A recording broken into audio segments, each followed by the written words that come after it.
সে নিয়মিত স্কুলে যায়, এখানে সেটা হচ্ছে সাবজেক্ট আর স্কুলে অর্থাৎ সরি এই যাওয়াটা হচ্ছে এটা হচ্ছে ভার্ব।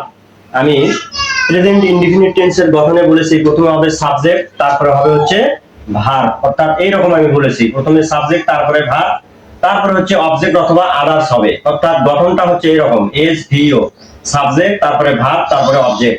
তাহলে সাবজেক্ট যদি থার্ড পারসন সিঙ্গুলার নাম্বার হয় সেটা কি হি সি ইট, এইটা হচ্ছে থার্ড পারসন সিঙ্গুলার নাম্বার, অথবা যে কোনো একটি নাম হি সি ইট অথবা যে কোনো একটি বা সিঙ্গুলার নাম তা সেটা হচ্ছে সি, অথবা সির পরিবর্তে আমরা দিতে পারি শিখা এরকম কোনো কিছু, রিমা এরকম।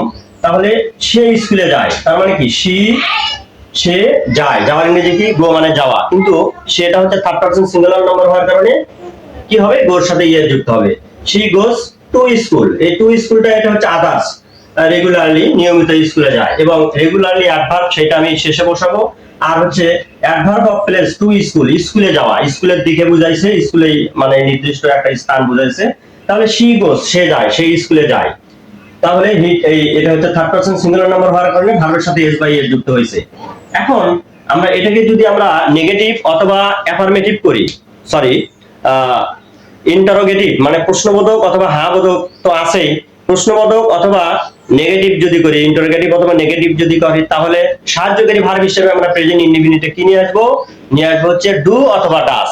প্রেজেন্ট ইনডিফিনিটের সাহায্যকারী ভার্ব হচ্ছে ডু অথবা ডাস নিয়ে আসবো। তাহলে এটাকে আমি যদি মানে নেগেটিভ করি তাহলে কি হবে, সে নিয়মিত স্কুলে যায় না, তাহলে কি হবে দেখেন সি।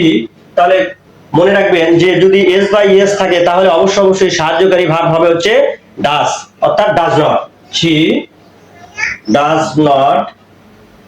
এবং এই মূল ভার্বটার অর্থাৎ গোস আর গোস থাকবে না, সেটা পুনরায় কি হয়ে যাবে গো হয়ে যাবে, ইএস উঠে যাবে।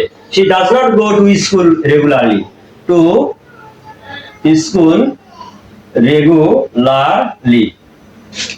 সি অর্থাৎ আবারও বলতেছি I repeat, S by S যদি থাকে তাহলে সাহায্যকারী ভার্ব হিসেবে আমরা কি নিয়ে আসবো ডু অথবা ডাজ এর মধ্যে থেকে এস বাই এস আলাই নিয়ে আসবো, তার মানে কি ডাস নিয়ে আসবো। সি ডাজ নট এই গোস আর গোস থাকবে না, সেটা মূল ভার্ব হয়ে যাবে গো হয়ে যাবে, she does not go to school regularly. আশা করি বুঝতে